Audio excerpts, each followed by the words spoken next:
మహాత్మా గాంధీ ఉపాధి హామీ చట్టాన్ని కాపాడుకోవాలని సిపిఎం రాష్ట్ర కార్యదర్శి వర్గ సభ్యులు మాజీ ఎమ్మెల్యే జూలకంటి రంగారెడ్డి చెప్పారు.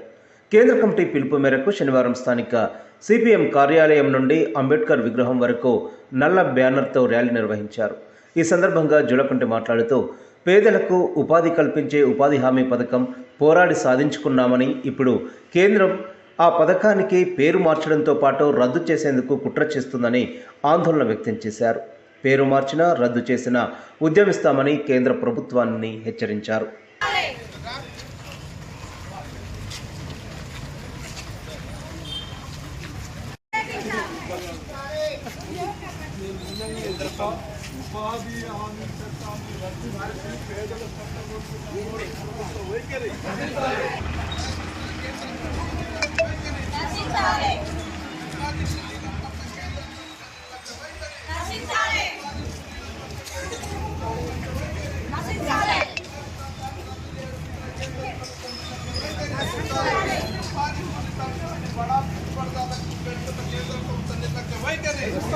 ఉపాధి కూలీల పట్ల కేంద్ర ప్రభుత్వం నిర్లక్ష్య వైఖరి. ఉపాధి కూలీల పట్ల కేంద్ర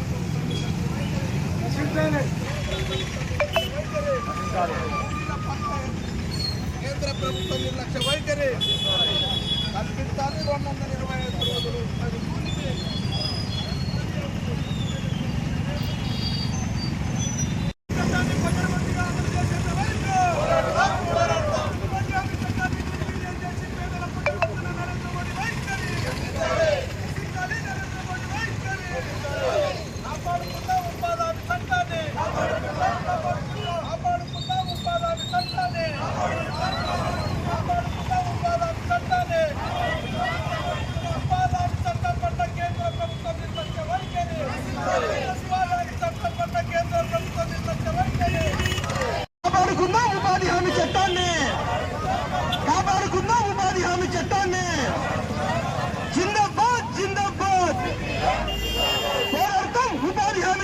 కాపాడుకునేంత వరకు గ్రామీణ పేదల పట్ల కేంద్ర ప్రభుత్వం నిర్లక్ష్య వైఖరి రచించాలి. కార్మిక కర్షక వ్యతిరేక విధానాలు, కార్మిక కర్షక వ్యతిరేక విధానాలు, పోరాటాలు.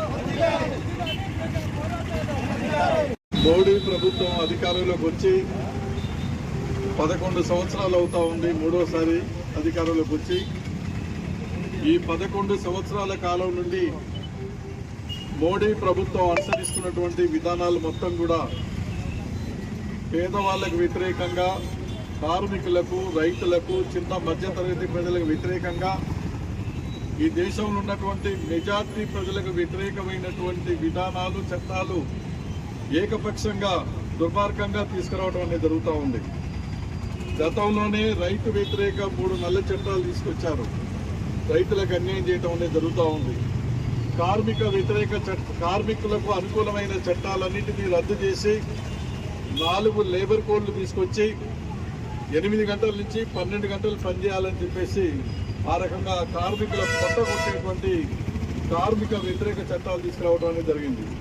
ఇప్పుడు జాతీయ ఉపాధి హామీ పథకం అనేది ఇది చట్టరూపకంగా వామపక్ష పార్టీలు, కమ్యూనిస్టు పార్టీలు దేశవ్యాప్తంగా అనేక ఉద్యమాలు నడిపి పార్లమెంటులో UPA 1 ప్రభుత్వం మీద ఒత్తిడి తీసుకొచ్చినటువంటి ఫలితంగా ఆనాడు ఈ చట్టం తీసుకురావడం అనేది జరిగింది.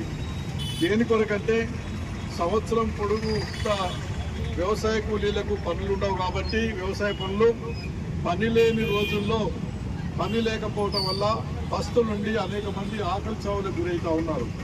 అందుకనే పని లేని రోజుల్లో పని కల్పించడం కొరకు ఈ ఉపాధి హామీ పథకాన్ని చట్టరూపకంగా మరి పార్లమెంటులో చర్చోపచర్చలు జరిగిన తర్వాత తీసుకురావడం అనేది జరిగింది.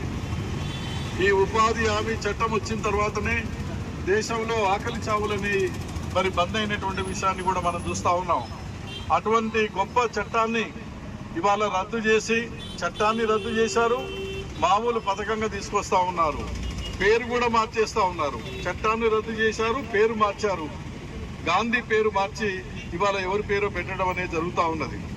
కాబట్టి మోడీ ప్రభుత్వం అధికారంలోకి వచ్చిన దగ్గర నుంచి నేటి వరకు పేదల మీద, కూలీల మీద, కార్మికుల మీద, రైతుల మీద, చేతి వృత్తిదారుల మీద, చిన్న మధ్యతరగతి వ్యాపారస్తుల మీద, చిన్న ఉద్యోగస్తులపైన 180-90% ప్రజల మీద యుద్ధం చేస్తుంది మోడీ ప్రభుత్వం. వాళ్ళ పొట్ట కొడతా ఉన్నారు. ధరల మీద ధరలు పెంచి విపరీతమైన పన్నులు వేస్తూ ఉన్నారు. ఉన్న ఆస్తులు మొత్తం అమ్మేస్తూ ఉన్నారు. తర్వాత ఏంటంటే అప్పుల మీద అప్పులు తీసుకొస్తా ఉన్నారు. ప్రైవేటీకరణ చేస్తూ ఉన్నారు.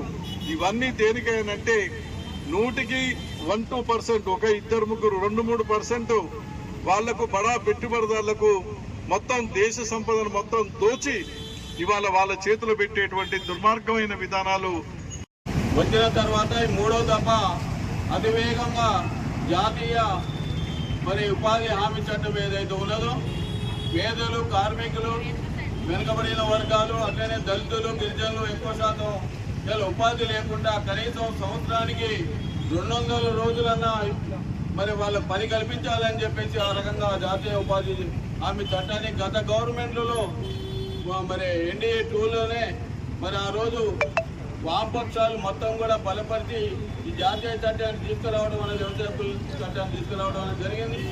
దాన్ని నేడు ఇప్పుడు ఉన్నటువంటి నరేంద్ర మోడీ సర్కారు దాన్ని నిర్వీర్యం చేయడం కోసానికి దాని పేరు మార్చి వేరే రకంగా తెచ్చి ఇవాళ పని ఉపాధి జరగడం కోసానికి పని కల్పించాలనంటే కూలీలో పని కల్పించకుండా ఆంతరీకరణ ద్వారానే మళ్ళా అని చెప్పేసి దాంట్లో చట్టాల్లో మార్పు తీసుకొచ్చి, అంటే దీని అర్థం ఏంటంటే కార్మికులకు కానీ పేదలకు కానీ ఇవాళ ఉపాధి హామీ చట్టం ఏదైతే ఉందో దాన్ని మొత్తం నిర్వీర్యం చేసి అసలు పని కల్పించలేకుండా బడాబాబులకు, కార్పొరేటర్లకు మొత్తమే దారదత్తం చేసే విధంగా ఇలా ఈ చట్టాన్ని చూట్లు పడితే విధంగా తీసుకురావడం అనేది జరుగుతుంది. దీన్ని నిరసనగా సిపిఎం పార్టీ దేశవ్యాప్తంగానే పిలిపివ్వడం జరిగింది. దాంట్లో భాగంగా మిర్యాలగూడ పట్టణంలో కూడా నిరసన కార్యక్రమం చేపడుతున్నాం. జాతీయ గ్రామీణ ఉపాధి హామీ పథకాన్ని యూపీఏ 1 ప్రభుత్వంలో వామపక్షాల పోరాట ఫలితంగా 2005లో గ్రామీణ ఉపాధి హామీ చట్టాన్ని సాధించుకోవడం జరిగింది. ఈ చట్ట ఉద్దేశం గ్రామీణ ప్రాంతాల్లో ఉన్నటువంటి వ్యవసాయ కూలీలకు, పేదలకు గ్రామాలలో పనులు లేకుండా ఇతర ప్రాంతాలకు వలసలు పోతున్నటువంటి సందర్భంలో ఏ గ్రామానికి చెందినటువంటి పేదలకు, కూలీలకు ఆ గ్రామంలోనే పని కల్పించాలని చెప్పి ఈ చట్టాన్ని తీసుకురావడం జరిగింది. ఈ చట్టాన్ని రాను రాను 300 రోజులకు కార్మికులకు, వ్యవసాయ కూలీలకు పని కల్పించాల్సినటువంటి ప్రభుత్వ ఉద్దేశం ఈ రోజు నిర్వీర్యం చేయడానికి నరేంద్ర మోడీ బీజేపీ ప్రభుత్వం అధికారంలోకి వచ్చినప్పటి నుంచి ఈ ఉపాధి హామీ చట్టానికి నిధులను క్రమక్రమంగా తగ్గిస్తూ ఈ రోజు అసలు గ్రామీణ ఉపాధి హామీ చట్టాన్ని, మహాత్మా గ్రామీణ ఉపాధి హామీ చట్టాన్ని మార్చి బీబీజీ రామ్జీ అనేటువంటి పేరుతోటి మరింత నిర్వీర్యం చేసేటువంటి కుట్ర జరుగుతా ఉంది. ఉన్నటువంటి పని దినాలను తగ్గించి దీనిని రాను రాను నిధులను పూర్తిగా ఎత్తివేసి ఈ చట్టంలో మార్పు తీసుకొచ్చేటువంటి ప్రయత్నం చేస్తా ఉంది. ఇది దేశవ్యాప్తంగా పేద ప్రజలకు ఎడల కేంద్ర ప్రభుత్వము ఉన్నటువంటి వ్యతిరేకత, పేదలకు కడుపు కొట్టేటువంటి విధానాలు ఈ రోజు కనపడతా ఉన్నాయి. కార్పొరేట్లకు అనుకూలమైనటువంటి విధానాలు తీసుకొస్తున్న దాంట్లో భాగంగా ఈ రోజు ఉపాధి హామీ చట్టాన్ని కూడా నిర్వీర్యం చేసేటువంటి ప్రయత్నం చేస్తున్నది. మహాత్మా గాంధీ ఉపాధి హామీ పథకం గ్రామీణ ప్రాంతాలలో పేద ప్రజలకు వజ్రం లాంటిది. ఈనాడు బీజేపీ ప్రభుత్వం ఇలాంటి ఉపాధి హామీ పథకం పేరు మార్చి, గాంధీ పేరు మీద ఉన్నటువంటి ఉపాధి హామీ పేరు మార్చి గాంధీని చంపిన గార్ష వారసుల పేరు తీసుకొచ్చేందుకు ఈ కేంద్ర ప్రభుత్వం అవలంబిస్తూ ఉంటుంది. 360 రోజుల పని దినాలను కనిపిస్తూ ఆనాడు వామపక్షాలు పార్లమెంటులో మన్మోహన్ సింగ్ ప్రభుత్వంలో పోరాటం చేసి తీసుకొచ్చిన ఈ ఉపాధి హామీ చట్టాన్ని రద్దు చేసే పద్ధతుల్లో కేంద్ర ప్రభుత్వం చూస్తూ ఉంటుంది. ఈ ఉపాధి హామీ చట్టాన్ని కూడా ఇవాళ అంబానీ, ఆదాని కంపెనీలకు అప్పచెప్పేందుకు ఈ కేంద్ర ప్రభుత్వం అవలంబిస్తూ ఉంటుంది.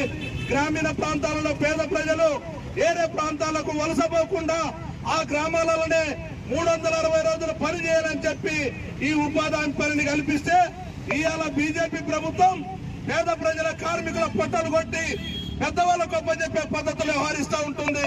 ఈ చట్టానికి వ్యతిరేకంగా పార్లమెంటులో బిల్లు తీసుకొచ్చినటువంటి బీజేపీ ప్రభుత్వానికి వ్యతిరేకంగా గ్రామీణ ప్రాంతాలలో దేశవ్యాప్తంగా ఈ పోరాటం కొనసాగుతూ ఉంటుంది. ఆ పథకం తీసుకురావడానికి ప్రయత్నం జరిగింది. ఆ పథకం వచ్చింది చట్టపరంగా.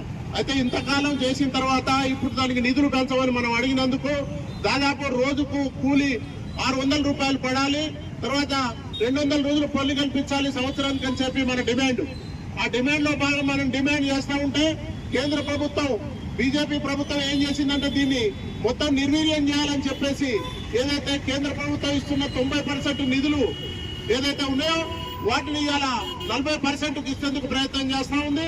రాష్ట్ర ప్రభుత్వం 10% ఇవ్వాల్సిన నిధుల్ని 40% ఇవ్వమని చెప్పేసి రాష్ట్ర ప్రభుత్వాల మీద ఒత్తిడి తెస్తా ఉంది. అదే కాకుండా మహాత్మా గాంధీ పేరును మార్చి VBX రామ్జీ అని చెప్పేసి ఒక పేరు పెట్టి దాన్ని మొత్తం నిర్వీర్యం చేయాలని, కొత్త పేరు పెట్టి నిర్వీర్యం చేయాలని ప్రయత్నం చేస్తోంది. నిధులు పెంచాలి, కావలసిన నిధులు పెంచండి, దానికి కావాల్సిన రేట్లు, కూలీ రేట్లు పెంచండి అని మనం అడుగుతుంటే పేర్లు మార్చే కార్యక్రమం అది తీసుకుంటుంది. అందుకని ఇంత కొట్టగొట్టే పని బీజేపీ ప్రభుత్వం చేస్తా ఉన్నది. దీన్ని అన్యాయంగా మనం పరిగణించి వెంటనే మనం ఇప్పటికే లోక్సభలో తీర్మానం పెట్టారు, అది అమలు చేసే పరిస్థితిలో ఉన్నది. అట్లనే 4 లేబర్ కోడ్లను కూడా తీసుకొచ్చారు, వాటిని కార్మికుల యొక్క హక్కులను కాలరాసే పద్ధతిలో వస్తా ఉన్నది.